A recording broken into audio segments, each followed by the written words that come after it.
wunderschönen guten Morgen. Ihr hört Moin, ich bin der Micha und heute Morgen habe ich ein Interview für euch. Und zwar geht es diesmal um Opus, Echo of Starsong.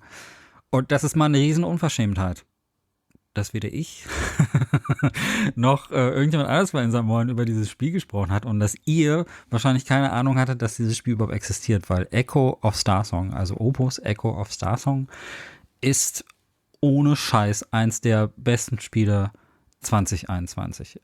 Wenn ihr auch nur ein kleines bisschen was übrig habt für Science-Fiction, für traurige Geschichten, für Visual Novel und vielleicht so ein Adventure-Ding, was so ein paar Genre-Elemente mixt und so, aber einfach generell, wenn ihr Bock auf Science-Fiction habt und auf gute Stories, macht den Podcast aus. Ladet euch das Spiel runter. Das gibt's für Windows und für Mac momentan und sehr wahrscheinlich wird es in Zukunft auch noch eine Switch-Version geben, aber lasst euch nicht aufhalten. Ist günstig, kostet 15 Euro, ist oft im Angebot für 12 oder für 11 oder so und wirklich eine der besten Geschichten, die ihr im Videospielform dieses Jahr und vielleicht auch in langer Zeit drumherum tatsächlich erleben werdet. Wirklich fantastisch. Und ich würde, und für die jetzt weiterhören und sagen, was geht ab? Keine Angst, ich erkläre jetzt, wir machen das in mehreren Stufen. Also ich erkläre euch ein kleines bisschen was über Opus Starsong, spoilerfrei. Und dann wird es ins Interview gehen und es spoilert ein bisschen. Also es ist relativ schwierig, über dieses Spiel zu sprechen, ohne jetzt tatsächlich gar nichts zu verraten, weil es halt immer noch ein storybezogenes Spiel ist, aber wir verraten jetzt nicht, welche tieferen Schicksale den Charakteren begegnet. Okay, so.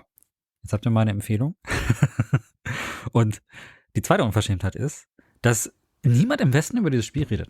Das ist auch das Krasse. Also Echo of Starsong, das ist ein Spiel aus Taiwan und es hat aber auch eine englische Übersetzung bekommen und es hat eine gute englische Übersetzung bekommen. Das ist nicht so eine Machine Translation, die durch Google geworfen wurde, sondern es ist wirklich eine professionelle, richtig gute Übersetzung, die sich sehr, sehr gut liest.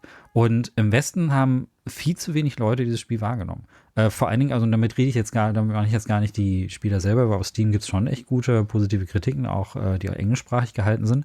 Aber also die westliche Presse hat das Spiel einfach mal komplett ignoriert. Und das ist krass, weil Opus Echo of Starsong ist eigentlich schon der dritte Teil einer Reihe. Und bevor ihr jetzt was sagt, nein, man muss die Vorgänger nicht gespielt haben.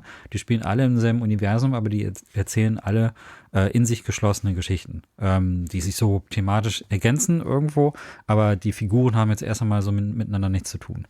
Und das heißt also, ihr könnt jetzt wirklich in jedes Spiel einsteigen. Und die anderen beiden Spiele davor, also es gibt Opus, The Day We Found Earth und Opus, Rocket of Whispers, das sind auch zwei nicht ganz so gute Spiele wie Echo of Starsong. Ich finde Starsong schon am stärksten, aber auch schon sehr gute Spiele. Und das sind im Grunde genommen, wenn man es jetzt wirklich runterbricht auf Genres, in Schubladen muss man ja manchmal irgendwie doch noch eine Erklärung abgeben. Es sind halt eigentlich Visual Novels, im Prinzip wirklich sehr, sehr storyintensive Sachen, die aber immer andere Gameplay-Elemente mit reinbringen. Und bei Opus The Day We Found Earth ist es halt ein bisschen puzzle-lastiger. Da geht es um Mädchen, die versucht, die Erde wieder zu finden, wie der Name auch schon irgendwo sagt, und alleine durch den Weltraum reist mit Robotern. Das ist schon die Prämisse, ist schon irgendwie, ja, es ist ein Spiel, wo es sehr, sehr stark um Isolation und Einsamkeit geht. Und dann gibt's und das Rocket of Whispers ist, das hat so ein paar Survival-Elemente mit drin. Also da muss man wirklich versuchen, in einer Postapokalypse zu überleben. Und da geht's halt auch um zwei Überlebende, die versuchen irgendwie noch den letzten Hoffnungsschimmer aufrechtzuerhalten. Also nicht unbedingt erheiternde Geschichten. Und sie sind aber präsentiert auf einer, ja, ich will nicht sagen Anime, also es ist nicht wirklich ein Anime-Look, aber er ist auf jeden Fall gezeichnet. Ich glaube, er bewegt sich so ein kleines bisschen Richtung Anime, aber er hat jetzt nicht die charakteristischen Anime-Augen und auch überhaupt gar keine Anime-Tropes an sich. Also da gibt es jetzt nicht so die typischen Sachen, die ihr da vielleicht erwartet. Aber es geht so ein bisschen in die Richtung. Es ist auf jeden Fall alles so ein bisschen gezeichnet.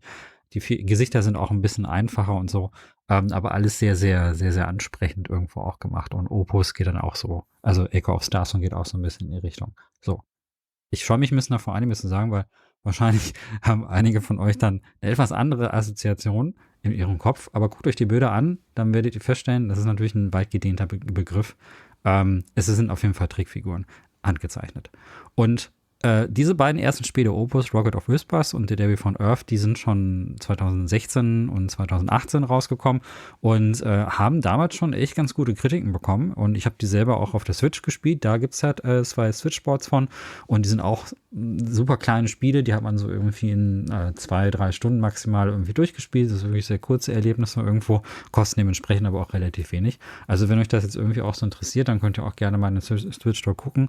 Ich habe davon tatsächlich so eine Collectors Edition aus Japan geholt. Die wurde da für den chinesischen Markt gemacht, ich bin mir nicht ganz sicher, aber da ist auch die englische Fassung mit drauf und das fand ich halt so cool, dass ich das ganz gerne auch als Cartridge hätte. Also für die Sammler unter euch, ihr könnt jetzt gerne auf PlayAsia oder so surfen und dann mal gucken, ob ihr die Spiele noch als Cartridge bekommt. So, jetzt aber zu Echo of Starsong. Das Ding ist, also The Day We Found Earth und Rocket of Whispers sind 2 Spiele, die waren gut und haben gute Geschichten erzählt, aber im Prinzip war das nur eine Fingerübung. Denn Echo of Starsong ist so jetzt wirklich der nächste große Schritt. Das Spiel ist umfangreicher, das Spiel ist ambitionierter erzählt, das Spiel ist technisch besser. Das Spiel hat jetzt zum ersten Mal so 3D-Animationen irgendwie mit drin, die genau an den richtigen Stellen so eingesetzt werden, damit das Ganze ein bisschen dramatischer wird und so.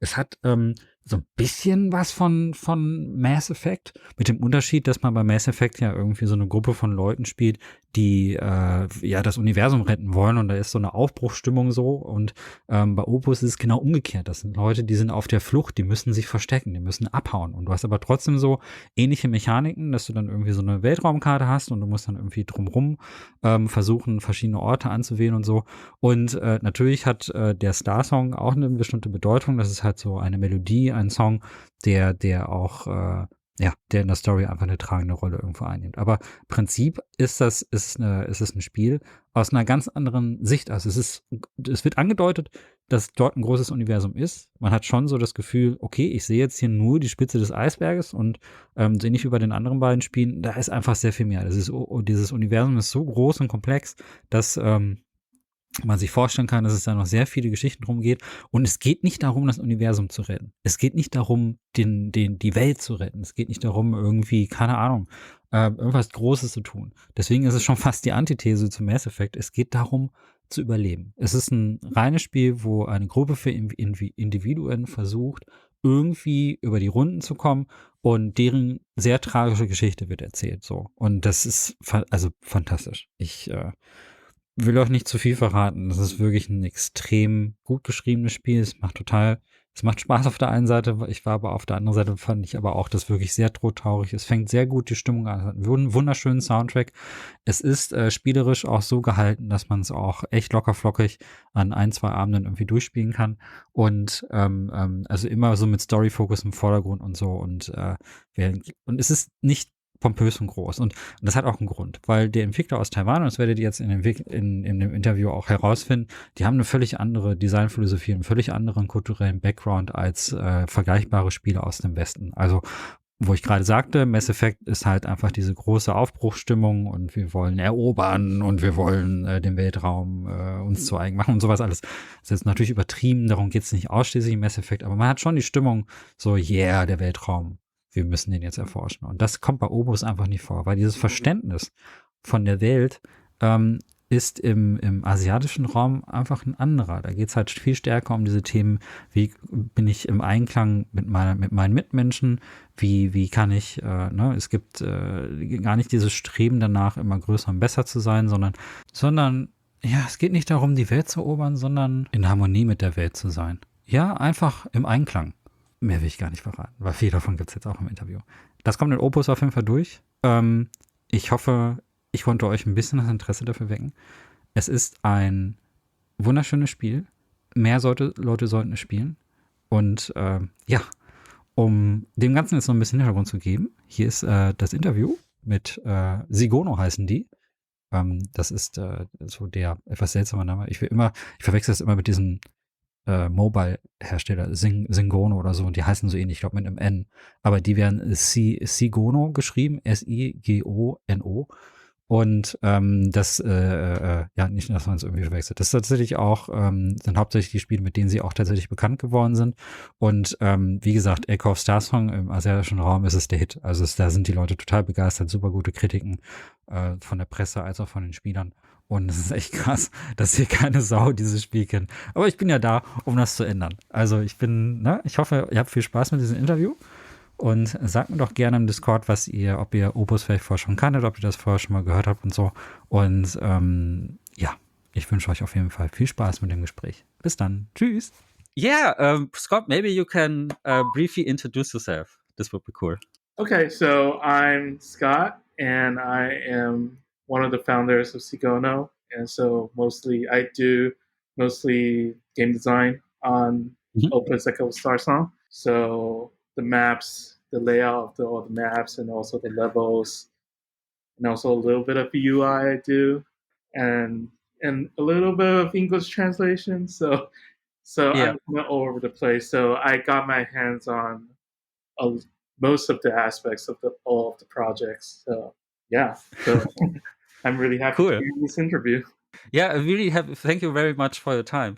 So Sigono is a really small team, right? So you mentioned that you have your hands on all several kinds of aspects, and from my experience, this happens in a very small team. So how big is your team? It's actually quite big. So it's actually around like around 10 to 15. It goes up and down because some comes and go, but it's around 15 people. And well, the reason I'm touching everything is because I used to make games myself, and then Yeah. I'm just I think I'm more. It's easier for me to work with others, and so I might be mentoring someone else on a certain aspect of game design or on certain aspect of UI. So that's why I kind of like touch on everything in the game aspect. Yeah. I feel like this is really cool. So your team is also around like several years now, right? So you did 3 Opus games and you did some games before. So can you tell me a bit more about the history of your team, of your studio? Okay, so Sigono started around 6 years ago, and then initially, like our company, we make arcade games, so it's like really fast-paced, rhythm kind of games.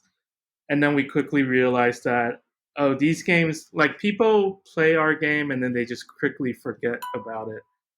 And so we're just trying to find a way to think that how can we make a game that can leave an impression on people. So we thought about making a great story that will stay within a person's heart forever. So if one player play our game, they will be connected with one of the characters in the game. So they'll leave like a really strong impression with them. Yeah. So that's like our new goal of the company. And then we made Opus. Our first game is called Opus: The Day We Found Earth. And then it's a story about a robot trying to find Earth using a telescope. And then we found out that it's actually pretty successful. Like there's so many fans write letters to us, and then one of the fans is like, she was talking about her son that really liked our game, and then his son has autism, but he liked our game so much he tries to do like make little rockets and trying to introduce it to his classmates, and the parent just expresses that like our game really changed his life. So on that point, we think that what the games that we make can really change a person's life, and we can actually make a difference and actually be impactful for others. So we kind of started thinking of our next project, which is Opus Rocket Whispers. So this made our Opus series, and the Opus series always central around a theme of a character growing through sadness. So they will Yeah. experience something sad, but in the end, they'll find what's actually makes them happy, and they'll grow. So it's a sad story, but also has a little bit of warmth inside. So Yeah. you'll be heartfelt, or you'll be really heartfelt, and also tugs on your heartstrings, basically. Yeah, yeah, I can definitely say from a personal experience with your games that this works really well. Yeah. I Yeah, I so have all the yeah. players who played our previous game kind of knows that our new game they'll cry. They'll cry in our new game because like we have like our series have the aesthetics of making people cry. Yeah. Yeah. This is something. It really worked for me. Also cried a lot during Star Song. It's such a bittersweet story. So you really nailed your goal. It really works. But this is something interesting because you have this theme of loneliness in your Mhm. games, right? So have these most of the time characters, they are kind of lonely, especially the first game with the girl who is looking for the signs for Earth, and all she has is the robot companion, and there's basically this whole vast universe, this nothingness where these people stand before, and so. But I also feel like that it also underlines the importance of friends, right? So is this Yeah. something you want to bring across in your games? Yes. Um, so while the story is set in a post-war setting, so Mm. it should be sad. It's basically should be quite sad, and not everything is like sunshine and roses. But through this Yeah. story, um, I just want to convey through the story to show like how different people experience and facing hardship, and Mm. how they find a way to cope despite their loss and regret. Yeah. So I really hope this will allow like anybody who plays the game to find a little bit of courage in their own life. So, Mm. well, at least that's what I hope people will find. But yeah, Yeah, yeah. Don't just a quick side note. Don't worry about the dropping preview quality of the video. The Just wanted to mention that because it just sometimes drops in between. mhm. This is normal. The local recording will be fine. It will look Okay. great, but it drops the quality to keep the connection up and to keep the How recording about the up. So don't. system sound? Well, like because there might be someone message me and there's like a ring. Will that be This recorded this as is well? this is no problem. I hear this, but that's okay. That's just a side effect. This is just normal. It's a bureau, right? It's a studio, so there's stuff happening in the background. It's okay. Okay. Okay. Yeah, don't worry. I just want to mention that because sometimes it drops, but the recording will be fine. So don't Okay. worry. I hope. Yeah, yeah. Okay. Okay. So, yeah, but Lonely is super to find courage in these sad stories and to see how other people handle these harsh circumstances. And this is a point I really find especially striking in Star Song, because the Mhm. universe you created is super cruel. There's like these people, these protagonists that basically don't have no one than each other. This is a really small family they have, and they get there is corruption, there's lies, there is traps, there's hard combat about resources and stuff like that.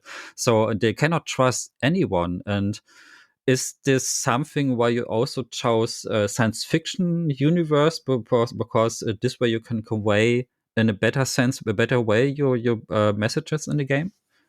I think we chose science fiction. One of the reasons we chose science fiction is because there's just not a lot of science fiction in the Eastern market. Ah, There's yeah. well, like in the West, we see like Star Wars, Star Trek, like naming the big ones, Mm, also Dune. yeah. And but in Asia, there's just nothing. And I don't think, and we think that it might be interesting to put in Eastern philosophy inside a Mm, sci-fi setting. And additionally, like sci-fi occupies a realm that's it's like at the edge of scientific reality. It's kind of scientific, but Yeah. not. So so you have like some room to explore some fantastical possibilities. So you can make a kind of fantasy, but also based on a scientific reasoning. So Mm. so well, and compared to like a pure fantasy game or story, you have the advantage of having like a world that's really grand and vast. You explore the whole space, Yeah. but you can also make it really believable at the same time because science fiction people kind of expect like there's a lot of technicals put inside the settings and stuff, so Yeah. it's Yeah. more believable than when compared to like a pure fantasy story. Yeah. Talking about philosophies, it also I couldn't. My first connection was like, okay, this kind of works with this resource management and stuff like that. It's a little bit like Mass Effect, maybe from the outside. You have the map and you can go around Mhm. and click on places and stuff like that. But the by the Mass Effect, you got the feeling of, yeah, we conquer this world, right? So we are Mhm. conquerors. We save the universe, and we are heroes and stuff like that, which is cool for a game. It's Mhm. nothing wrong about this, but Starsong is so different because you're basically hiding and running all the time, right? Exactly. So, like, we kind of want to create the experience that you're a person living in this whole wide galaxy, and Yeah, you cannot change. You're just one person, so you cannot really change how the world works. You yeah, basically have to change yourself and try to accommodate all the hardship that's around you. hmm, So we're trying to convey the idea. So it's more like a space opera where you're really focusing on just a couple characters and living inside a vast world. And these yeah. couple characters, they cannot change like the destiny of the whole galaxy. They change the destiny of themselves only. Yeah. Yeah. So they're really just small parts. And I think this is something that really works, what you're also doing with the universe, right? So there's the drama theory of hyper-DJs. I hope I pronounced it right. I will Yeah, blend the word in here if it's the video version. But this is a concept where like you're just seeing the tip of the iceberg, and yeah, the universe and the world below it is way bigger, and you get the feeling that it works somehow because you can get a small insight from the perspective of the characters that there's working systems, there's trading, for example, and there's kind of an economy system, there's politics, but you don't understand everything. So this is kind of the perspective you chose for every Opus game, right? basically because we cannot write like a huge story because we have a resource that we have to control. But we try to make the whole world believable by using Mm. as less words as possible. But so basically, um, I'll share a little bit of the story techniques that how Yeah, we approach this. So cool. basically, we kind of divide our content into four different levels. So the Hmm. higher the level it is, the more subtle the information is to the players, and also Yeah, harder to find. So, for example, if for level one content, they're basically like anybody. So level one content, we basically want everyone to read it. yeah, For level four content, it's only for like the fanatics who dig really deep into the story. So maybe yeah, like I don't know, 1 out of 100 players can find out what it is. yeah, So, yeah, so with this six scale system, um, we can also control like how certain piece of information will be placed inside the game. For mm. example, if any piece of information that is above level two, sorry, he's somebody's like snacking at the side. It's really, Sorry. really, No problem, no problem. Yeah. Also, Yeah. so basically, like for level 1 content, we want to place it on like all the main quests, so people will Yeah. definitely read it and understand it. But for like level 4 content, we kind of like hide it into different subquests. So it really requires player to like dig, to work to get the information. Yeah. And so this will like kind of create, give the player a sense of seeing only the tip of the iceberg, like you described, because as player, like they play through the level 1 content, and during the playthrough, they'll kind of like see maybe like level 2 or level 3 content on the way. But even though they might not understand the meaning of the content, but in their mind, it will slowly build up the feeling that, oh, there's a lot of like hidden content that they don't understand quite yet, then maybe it'll slowly uncover itself. So Yeah. with this technique, we kind of like create a sense of like hidden messages and also a Yeah. sense of discovery after they like dig a little bit deeper into the content. Okay. Yeah. Oh, this is really nice. 4 levels. Yeah. I think I got. Actually, Brian wants to say something. 他这个最厉，我觉得他这种做法，他最优秀的方法就是说，因为其实他只要建立了信任关系，因为你二的内容存在嘛，所以你在一查阅到二，然后你真的往下挖，你也会看到二，然后三的内容存在，所以你从二开始往下挖，也会真的发现三，所以最后就会他会自己去相信，还有5、6、7、8、9、10。Okay. 它是一种不同做的。Okay. So Brian wants to add on that with this kind of system, when the player experiences to level 1 content, they'll find out there's level 2 content. And when they try to work hard to uncover the level 2 content, they also see a level 3 content hidden away somewhere. So with this system, we kind of convince the players that there's always a deeper meaning of a deeper set of content hidden inside the game. And we'll make them believe that, oh, maybe there's level 4, level 5, level 6 content hidden inside the game. Yeah. Oh, this is really cool. Even though it may not exist at all. So, I think what is definitely level 4, at least for Westerners, is the red chamber.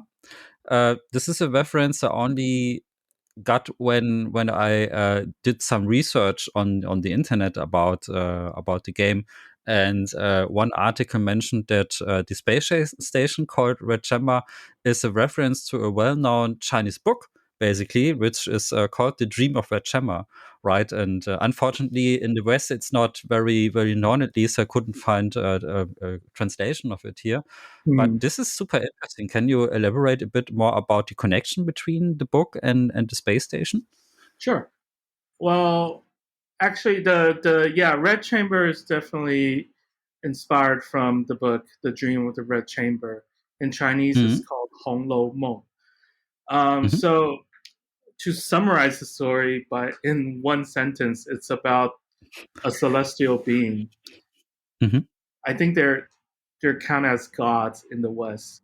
They came down to Earth and experienced the hardship of mortal life.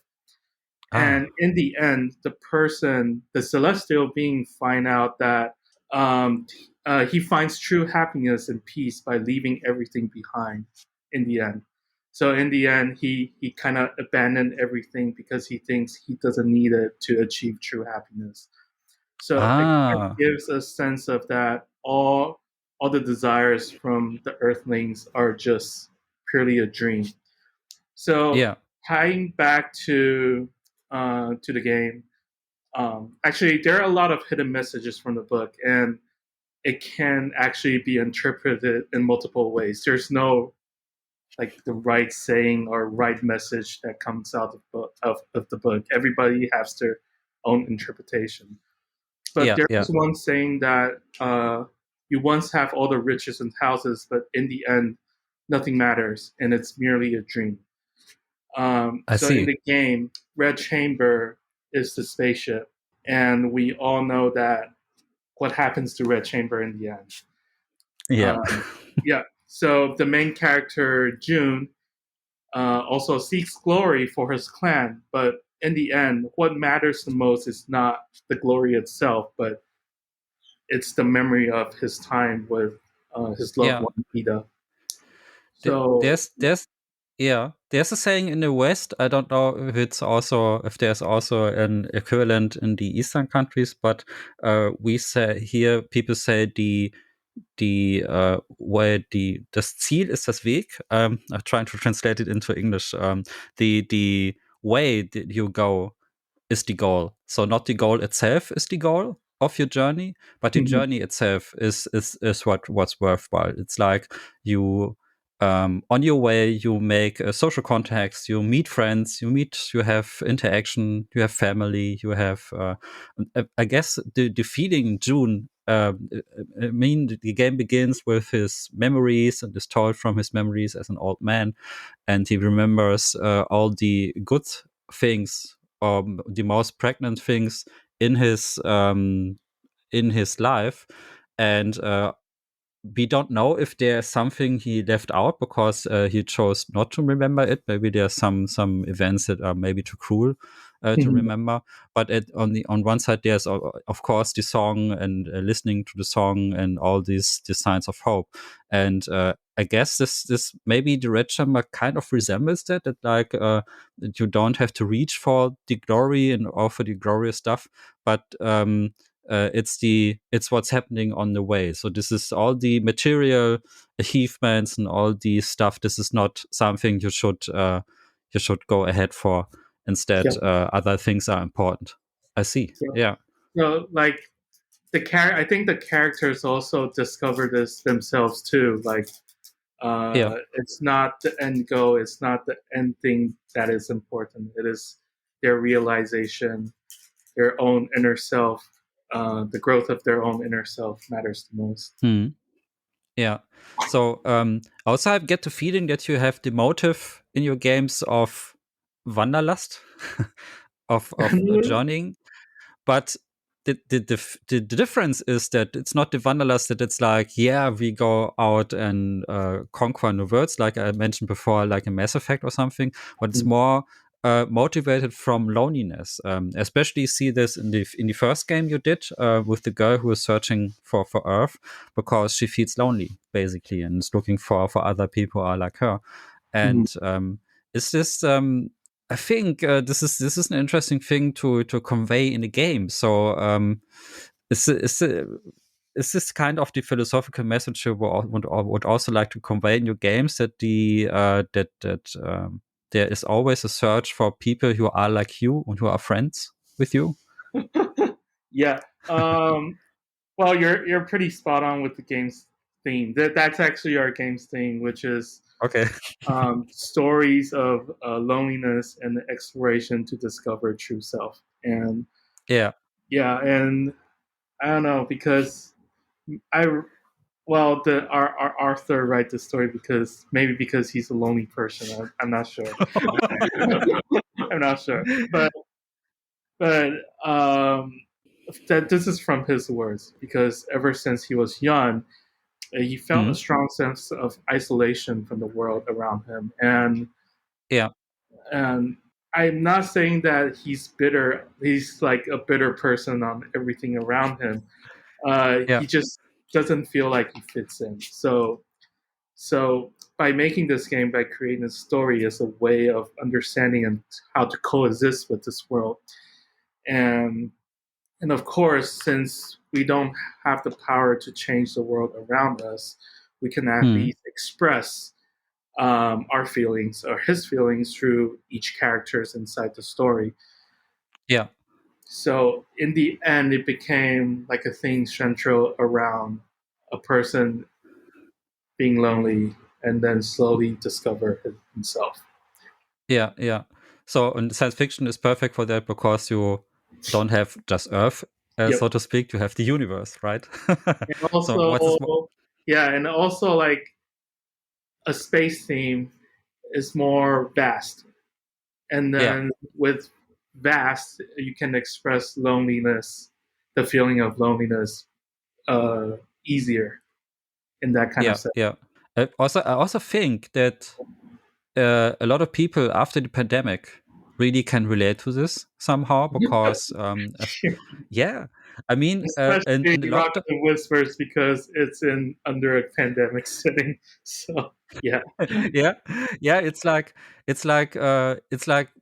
people were in lockdown, right? So they weren't able to do all their normal lives, and maybe they realized, okay, maybe some friends are not that interested in staying in contact with me, so they didn't heard from them from a long time. I'm sure there is good friends to still call you every week, and you have to send messages and stuff like that. But there are also other people where you thought that these were friends, or maybe family members where you thought you were close, and then the pandemic hit, and all of a sudden only a few people were left. Right, I think a lot of people made this kind of experience, and I don't think this is something only lonely people, so to speak, or people who feel like misfits are experiencing. I think everybody experiences this at some point in life, and especially in the pandemic, a lot of people were hit by that. Mm-hmm. Yep. That's at least my interpretation. So, I think your game, I think Rocket of Whispers really hit people at the right time with the story of isolation. Yep. The interesting thing is just to get a bit more into the gameplay. There's one question about the art design. I need to. This fits right into this place. Is the art design is beautiful. It's not colorful. It's not there's not bright and a lot of colors, but at the same time, it's very aesthetic and very calm and very, very, very pleasing to the eye because of calm colors and calm. It's not. There is a bit of harshness in it because of the lack of colors. The sometimes scenes are in black and white, but at the same time, it doesn't look it doesn't look like a horror game or something like this. Yeah. And this is kind of a contrast to the story a little bit. So can you elaborate a bit more about that? Why did you choose this particular art style?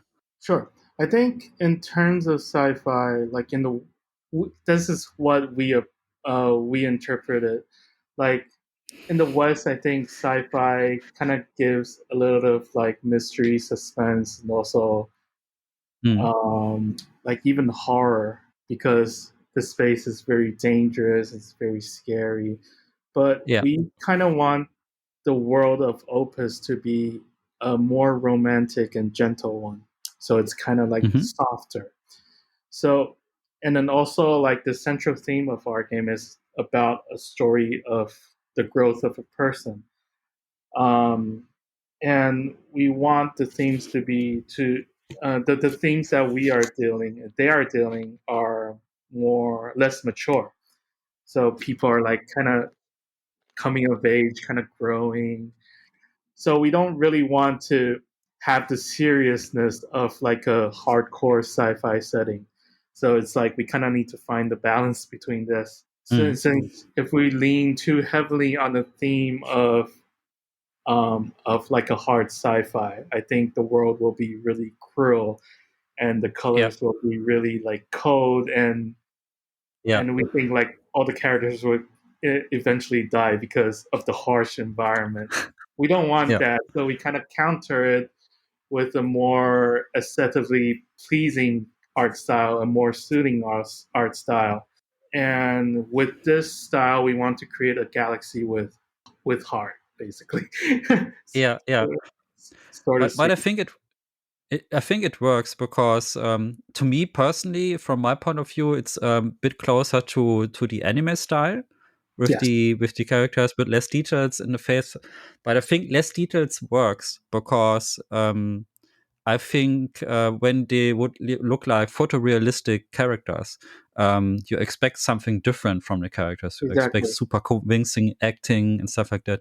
But with more stylized characters, you put some of your own emotional imagination into the characters. Exactly. Like if I would imagine June or the other characters, like the girl, for example, in real life, as real life versions, I would have a different image maybe as other players, but it's my own interpretation of these characters. Like it happens a lot in stylized games that don't use a realistic art style, at least in my case, and it actually helped me to get more into the emotional state to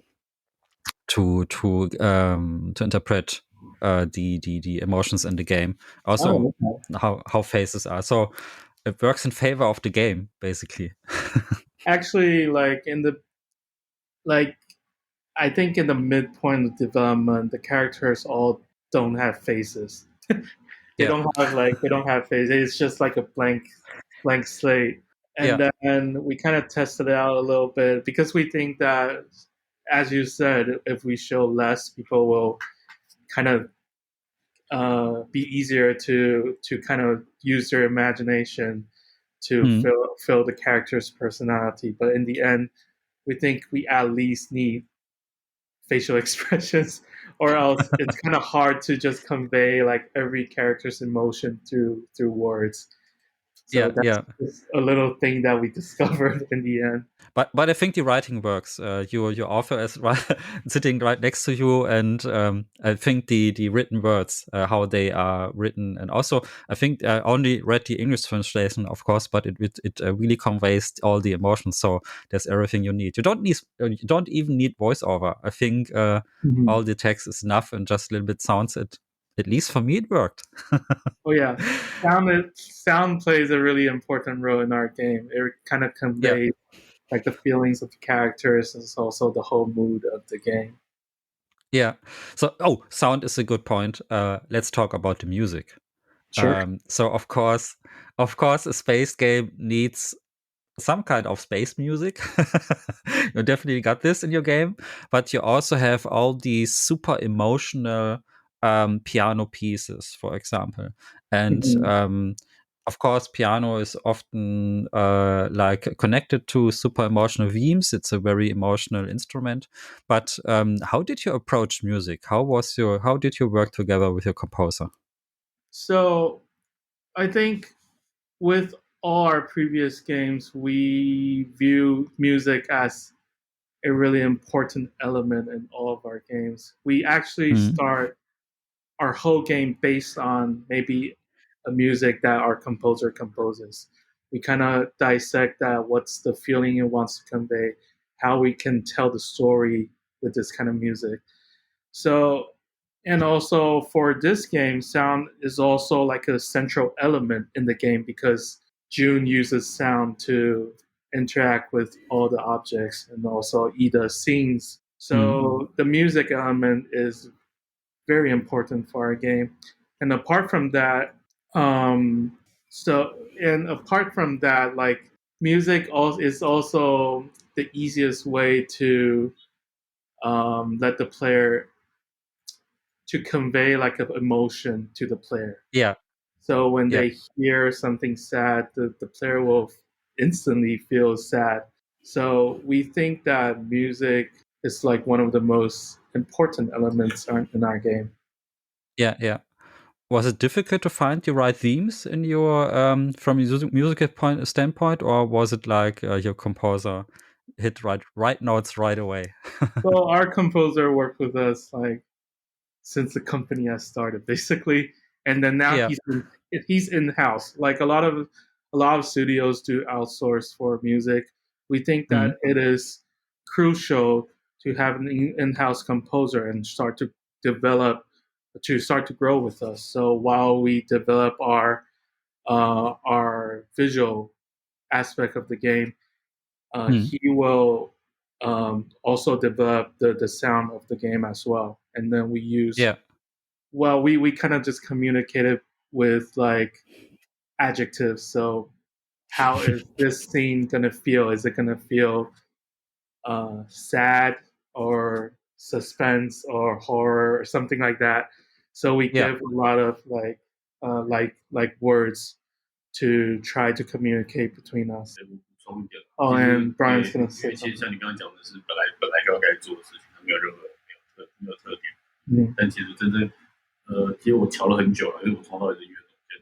像最关键是说，我们从一开始做1小时的分镜版，到2小时的分镜版，到最后整个游戏的完成，作曲家都有参与，所以他知道开始的核心音乐，然后以及核心音乐的动机，在2小时的整体是长什么样子，然后再把它发展成就是一个10小时的过程。那这个过程，因为他有参与，他不是说什么做到最后再进来，所以他才可以诠释的比较精准这样。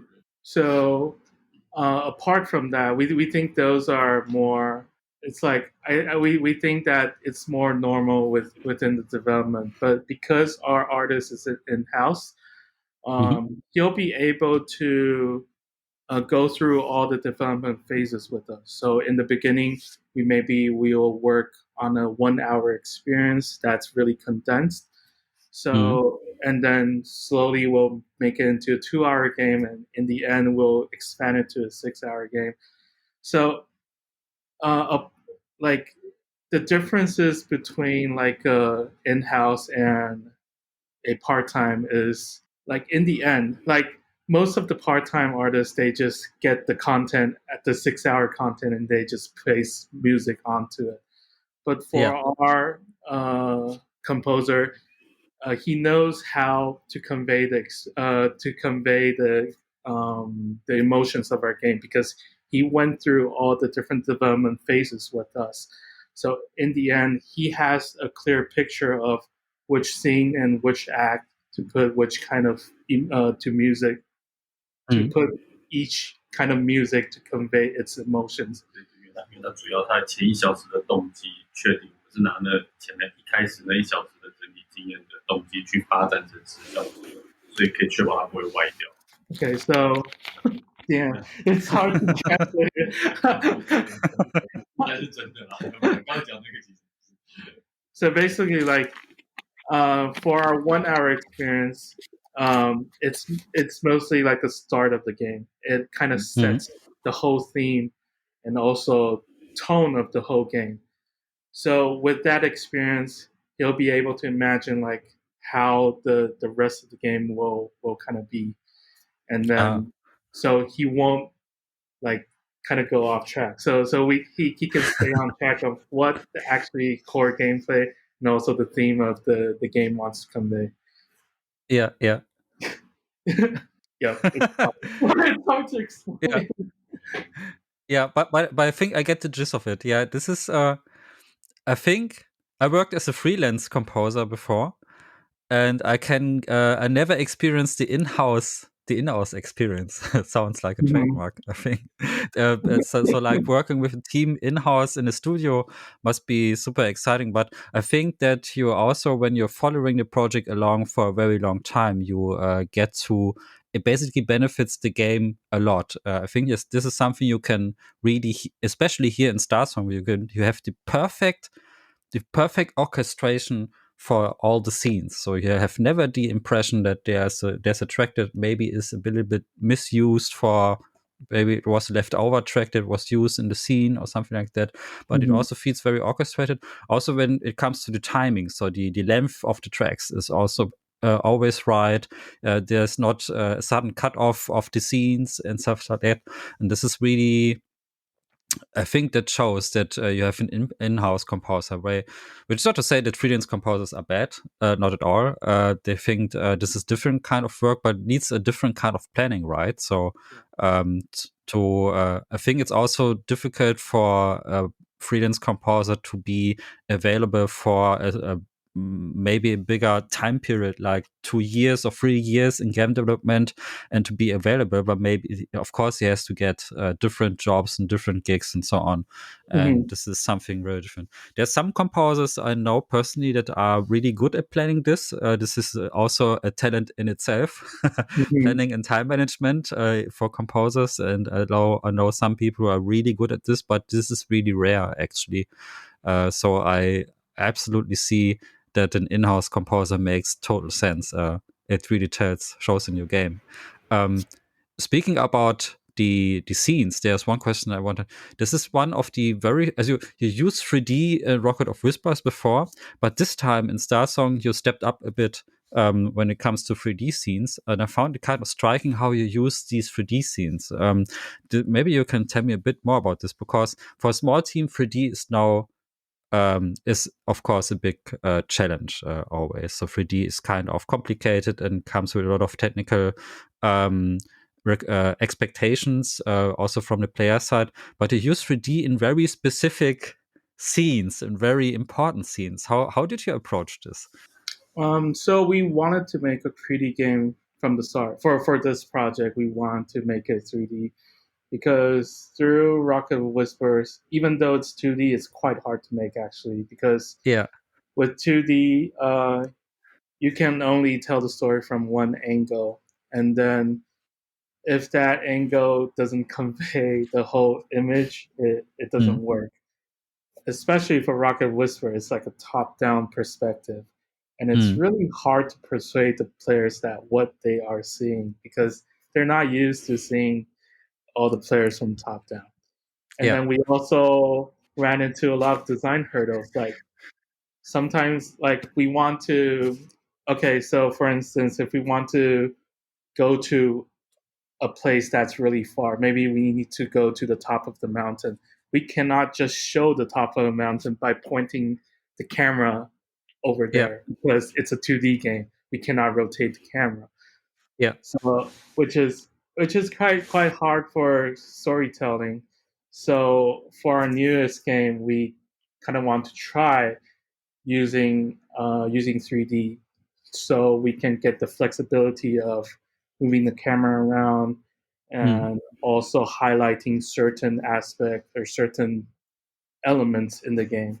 So most of so all the like all the scenes that that June is exploring, like all the caves, they're all constructed in 3D, and then we kind of use depth to highlight certain objects, and also, of course, use light as well. And I think in the end, it's actually a little bit easier to develop because we have a little bit more flexibility in terms of art and also how storytelling can do. But of course, like for the player's expectation on a 3D game, we kind of try to lower their expectation by, as you said, by simplifying our shapes in the game. So we kind of make it a little bit flat, a little bit more pixelated. Well, simpler, I guess. Simpler, but not pixelated. Less textures. Sometimes it's flat shaded. You got there's no, but it really fits the 2D art style. So you don't. Sometimes it's really hard to tell them apart, right? So there's 2D images with this art style, and then suddenly the camera pans, and I'm like, whoa, okay, this wasn't 3D image from the beginning, from the get go. It was a super surprise. So it works because it has this dramatic push-ins from the camera on certain objects and stuff like that. So it really works.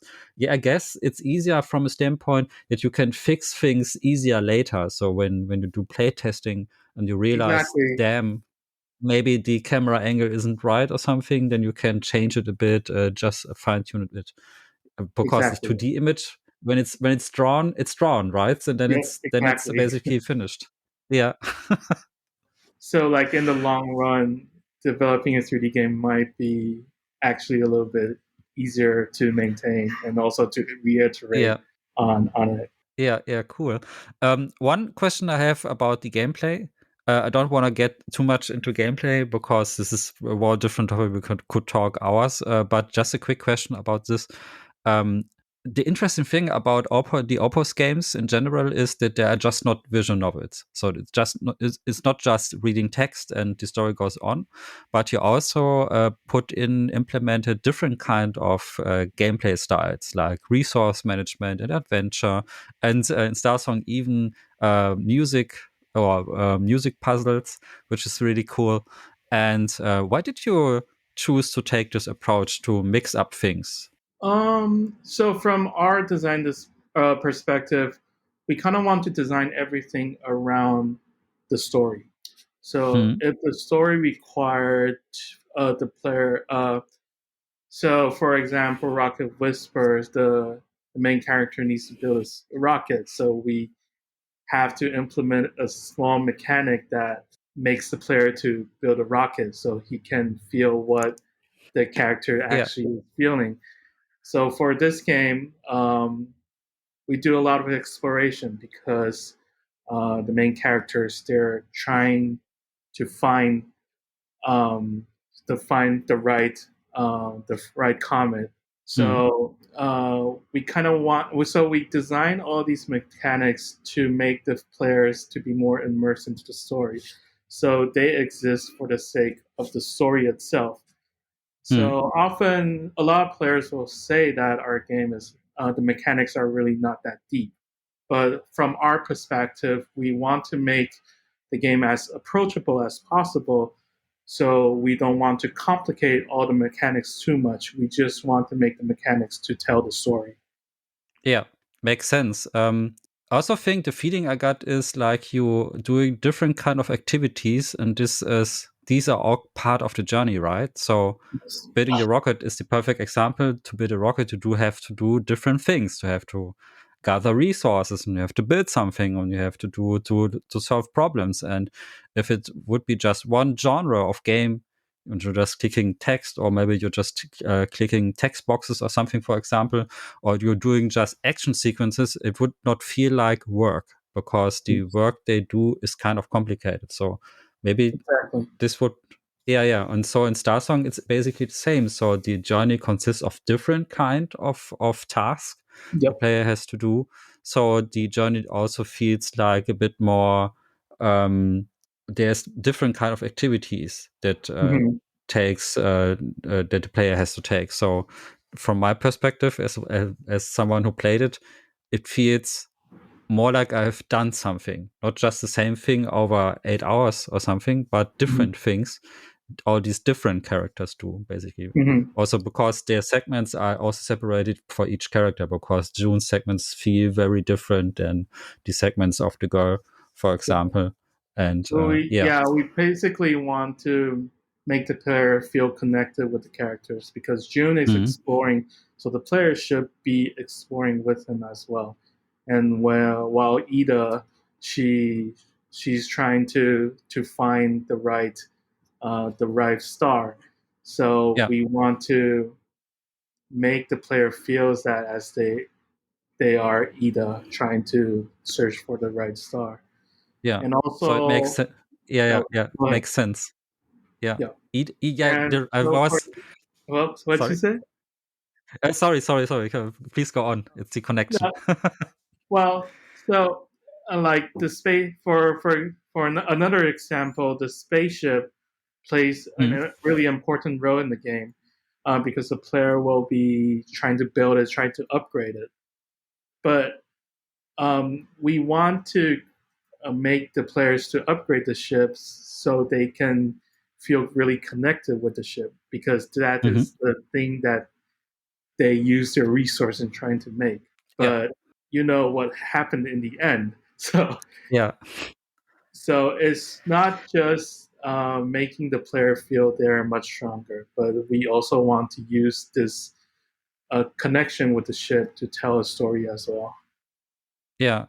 Also, you feel really vulnerable, really not strong at all, like really vulnerable, like really weak in a way, because it's not like you're building a ship because it gets super strong and it has exaggerate a bit, like super lasers or something like that, or hyperdrive. Right, so it's not. It's just just not gets the power up just to fulfill a power fantasy or something. It's quite the opposite. You have to build on it and to gather resources and to repair it to survive. So it really is a really broken vessel in the vast universe that it's almost not functioning, and you have to try to keep it together somehow. This is the feeling I get. Yeah. Cool. Really makes sense. So I got a quick questions about about the indie or the gaming community in Taiwan itself, because for Western listeners and for the Western audience, it's super interesting to hear about that. We kind of got a few insights in it when Detention got released from Red Candle Games. Yep. This was a game that really also horror fans especially. I really like horror games, and I was really super surprised by the game. And the movie also got released here on Netflix. You can watch it here and so on. So Yep. this is something really cool. But despite this game that got I wouldn't say famous, but in a kind of is well known, the Taiwanese game industry and also the community there with the players is not really known to the West. So maybe you can help us a bit to understand a bit more. How is games in Taiwan? So, yes, it is true that there's not a lot of Taiwanese indie games that got exposed in the Western media. We're not sure why, but I think the industry, like the indie game industry, has grown quite a bit in Taiwan in recent years, actually. So, actually, like about 20 years ago, there's actually a lot of really good quality single player games made by Taiwanese developers. But they're mostly for the Chinese speaking market, so they never see the day being sold in the West. So and then of course, as time goes on, we don't have Taiwanese don't have the resource to make games, especially console games, because of the language barrier. There's just not enough resource in Chinese to the development tools. They're all in Japanese or in English. So due to the language barriers, we the Taiwanese developers just doesn't have enough resource to make games. So it kind of just faded away. But recently, there's been a surge of games made by Taiwanese developers. So, mostly by the people who grew up playing the games 20 years ago, such as me. And of course, internet is the thing now, so everybody can get any kind of resource through internet, and also they'll be able to develop and sell games across basically the whole world. So I'll say there's a lot of good quality Taiwanese developed games now. We just don't have enough exposures in the Western market. Which is a super sad thing, because you can see this with Opus, with Starsong. It got raving reviews on Steam from Asian reviewers who played the game, and Asian players, and everybody's like, yeah, this game is awesome. But there's almost no Western reviews. There's when you Google it, there's just a few on the first page, and then it gets really, I'm not really sure if it's even on Metacritic, because there are not many reviews. We got a Metacritic score, but right now there's only 4 reviews.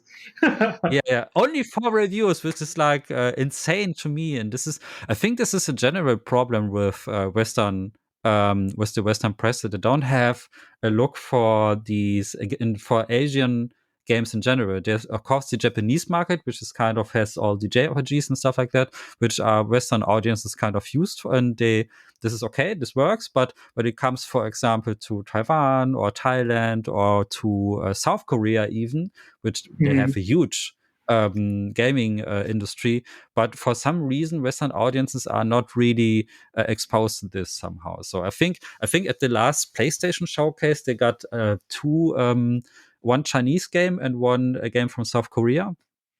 And this was it. And everybody's like, why is this happening? Because the market is so big.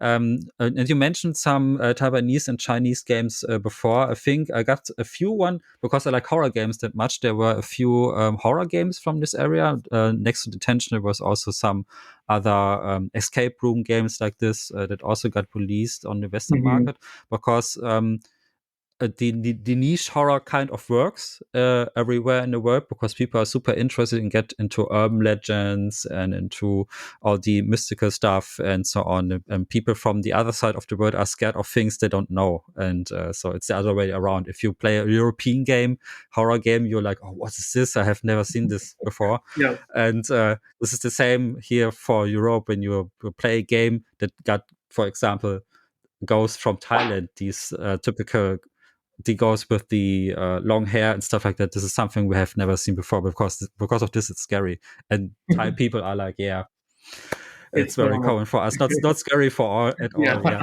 So, but this is the only thing where I see that people are kind of exposed to the Western thing. And I hope. What do you think? Will this change in the future? Maybe is there a chance to get people more to recognize the Taiwanese games, for example? So to be honest, we like until now we still have no clue on why why we don't have as many like buzz from the Western media, because like yeah, so as you said, like all the reviews till now in the West has been pretty positive, extremely positive basically. But we actually send out like press information, also review requests to literally every single like Western outlets, but we just never get any news and reviews coverage on the game. So we have a lot of like theories in terms of why nobody wants to talk about us. Like, to name a few, maybe we shouldn't make our main character as Asian, or maybe our script is too Japanese influenced, so there's a lot of like inner conflicts and thoughts in it. Or maybe like Western media just prefers games that are more action based. We're just really not sure. We're like kind of like theorizing, or even like maybe we shouldn't like even mention ourselves as a Taiwanese developers, because if we say that, the media might think, oh, Taiwan, a game made by a Taiwanese, maybe it's not that interesting, because there's no not enough Taiwanese game to generate interest, because like if you say like the game is made in Sweden or something, they'll get more interested, because there's a lot of like big and very famous Sweden games. But when you talk about Taiwanese games, it's just maybe the tension, like you said, like maybe like in recent memories, there's only the tension that's more mentioned in the Western market, which is sad. But I feel like it was for a long time the same for German games, because people thought that German games are just like simulation games, like farming simulation or something, which is from Austria, by the way, which is not Germany, but it's really next to Germany. But this is something. Germans. These are all the engineers, and they're just like doing all the farming work and stuff like that. Of course, they got farming games all the time, and which is just not true. And I think the perception just changed a bit with the Crytek games, with the Crisis games. Like, I think that people realize, oh, okay, there can also be like action games from Germany. And was the first time people were not thinking about strategy games or something like that. Germany is basically like Tim Schafer, the guy from Monkey Island, said, Germany is known for adventure games, basically. And this is true, because adventure games come from Germany, but not necessarily high budget action games. And I think you're right. I think it doesn't have to do anything with the game coming from Taiwan itself or an Asian country itself. It has to do with action, because action attracts a lot of people. And you can see this with the game I mentioned before. I don't recall the name. I think it's called Project Eve or something. It's a South Korean game that was highlighted at the PlayStation reel. They got this online trailer rotations thing going, and it looked basically like Bayonetta. It basically looked like an action game, like Devil May Cry, which not to say it looked awesome, But this was the first time that people were like, "Oh, it's a South Korean game. That's very interesting." We thought South Koreans will only do MMO RPGs, like massively multiplayer games, and that's it. This is the perception in the West, basically, from South Korean games. And people were super surprised to learn that there is also single player games and there's stuff like Wukong is another example from China, where they're doing the story from the Monkey King, a new version, and people just now starting. Right, and people just starting to realize, okay, now there is also single player games, not just multiplayer, but there's also studios who do the classical single player experience. And I think, at least from my point of view, I got the impression that people start to realize that there are some really cool games from South Asian countries. One also got released recently. It's called Fist. It's a Metroidvania style game with a small robotic animal. Haven't played it yet, but a friend of mine is super fond of the game because it's just like Metroid Prime, just 2D and jumping around and stuff like that. And it's also, I think it's a Chinese game. I'm not sure, or it's from Taiwan. I'm really not sure. But do you know the game? 就是我们玩的那个是吗？ Well, what's it called? Fisk? Fist, like the fist. Like this fist? Oh, okay. Yeah. No, I haven't heard of it before. It's yeah, I'm not sure too. But this I will Google it very quickly. This is was released on Steam and also on PlayStation and stuff like that. Metroidvania, yeah. Fortune Shadow Torch is the name. Yeah. Huh. It's from TI Games. Never heard of TI? Tencent? TI. Maybe it's from China. Maybe. Yeah. From when I Google it, it looks like it's from China. Yeah. Yeah.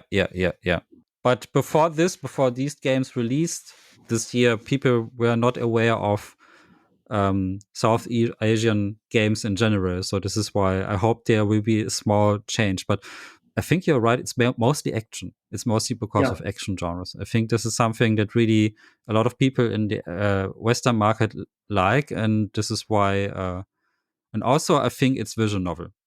I think there's the general idea that visual novels are not serious games in the West, which is a problem, of course. But we know it's not true. Visual novels are awesome, but for some reason, it's that people don't take them.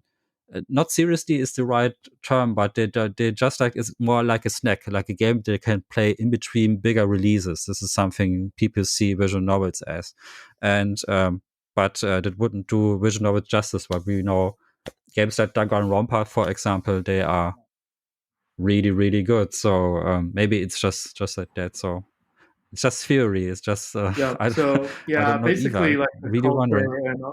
and the cultural differences might be like a big barrier, basically. And then I think so too. Oh, sorry, you're cutting off a little bit. Yeah. Can you repeat the last sentence, please? So yeah, basically, we think like the culture differences might be a big barrier for us that we're also trying to break, because it's just basically two different worlds, and then like we just need to find a way to convince like the Western audience that our game might be a good fit for them. But currently we're still trying to figure it out. How is it the other way? Go ahead.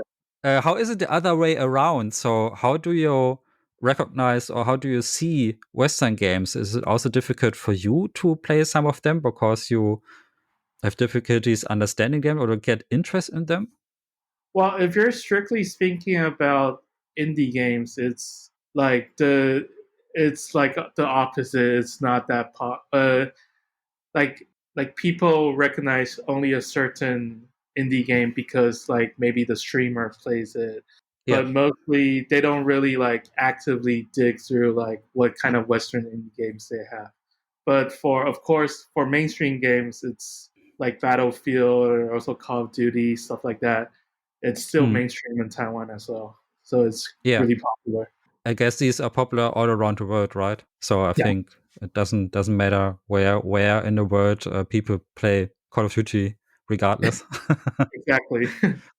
Yeah, but I think indie games are really this is an interesting question I want to ask. I got it. Of course, indie games were made by smaller teams and have a lot more personality from the teams in it, right? Like your writer who is sitting next to you, a lot of his personal life and his influences and all his own personal experiences flow into the game, which is a beautiful thing because games are, after all, a piece of art. And of course, they show the sign and the all the things an artist has put their heart and soul into it. But when it comes to the cultural differences, do you think that games can also help to understand each other? So when I play a game from the other side of the world, I kind of get an idea of a different culture and learn from it.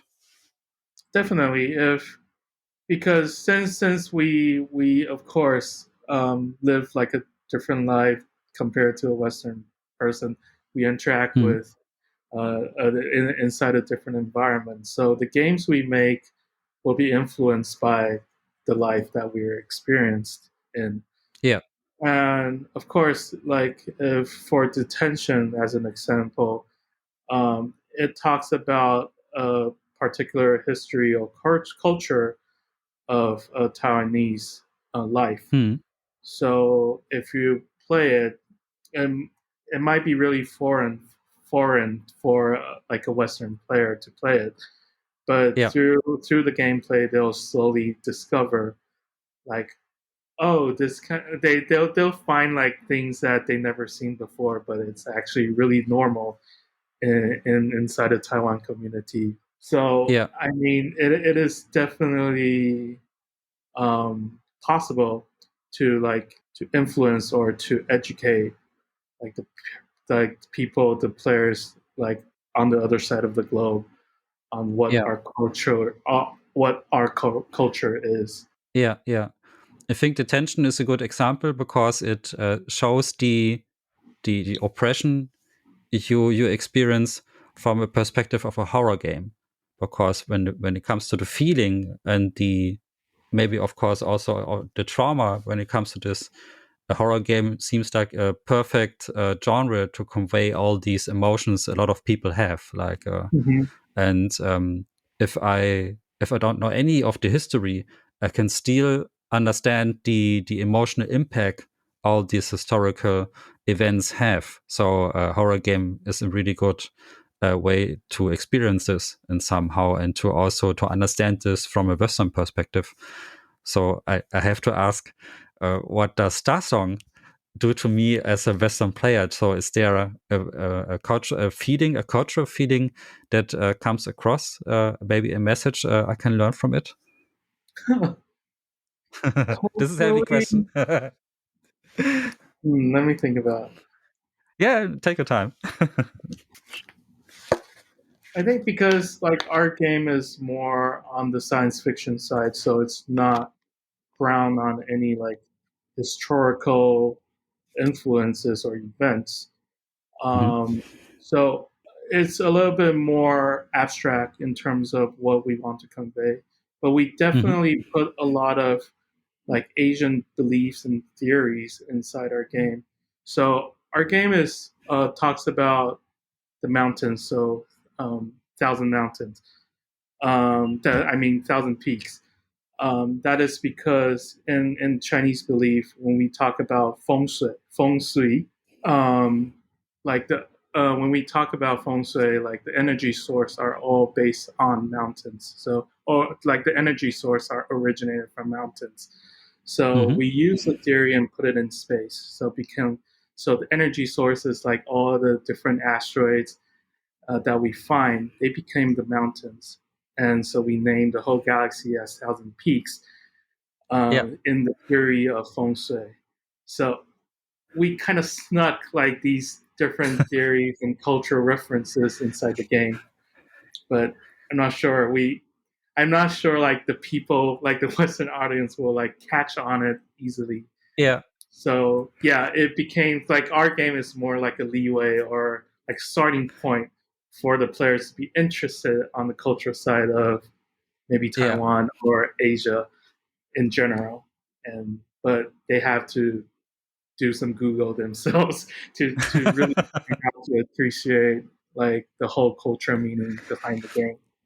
Yeah, but I think that's a beautiful thing to learn from a piece of art, to learn more about a culture this way. This is such a very personal way to learn about this. It's a beautiful way, just not just looking up history books, but I looked up when I paid attention about the oppression phase, and I had no idea. But I googled everything, and I was like, okay, this is interesting. I have never heard of this before. And now with Starsong, I'm really looking forward to learn more about the stars and the constellation and the concept of the energies, because this is also something I have never heard of before. Even if my mother came from Southeast Asia, of course I can know every story from every country. So this is super interesting to learn and super cool. So this is a beautiful thing. It's really interesting that like the feedbacks from between Western and Eastern players are quite different because in Asia, people pick up like the references and also the cultural meaning behind certain things, and they have like a almost different experience while playing the game compared to the Western audience. So we find that really interesting as well. This is really cool. Yeah. This is a beautiful thing we can say at the end of this conversation, that Starsong also helps with the understanding of a different culture. This is really, really cool. Yeah. I think that's all my questions. I'm trying to think about something, but I think that's it. So thank you so much for your time, for this super cool conversation. Yeah, you're I welcome. learned. Thank you so much. I learned a lot. Now I see the game in a very different light, and I hope that everybody who listened and everybody who watched this, that you also learned more about the game. I think the cultural aspect is super interesting, because maybe this is something you can catch a bit more of the Western audience. Maybe you can put out a blog article or something that illustrates a bit more about the cultural stuff, then so they can look up. Because in the case of Wukong, for example, with the Monkey King, of course, everybody knows the Monkey King because there's hundreds of movies about it, and everybody knows people like Jackie Chan who did movies about this and so on. But that's it. So there's the Western game from Ninja Theory. I think it's called Enslaved, which put the monkey stuff into the monkey stuff, the story of the Monkey King into a science fiction story, but it's very vague and people didn't really understand what it's all about. And this is because it's such a foreign story. And but I looked up some video essays on YouTube, and people were trying to explain what this story meant to people and why everybody knows it and stuff like that. And this is super cool. And I think maybe this is a way to get more interest into your game. Just an idea to explain a bit more about the themes and topics. So so maybe this certainly wouldn't interest mainstream audiences who play a Call of Duty all the time, but this must not be the main target. But people who are culturally interested into different kind of games, maybe they find a starting point to do their own research. This would be really cool. Yep. Yeah. Hopefully our game will do a little bit of that, but hopefully. Yeah, thank you very much for this interview, for this conversation. Yeah, you're welcome. You're very welcome.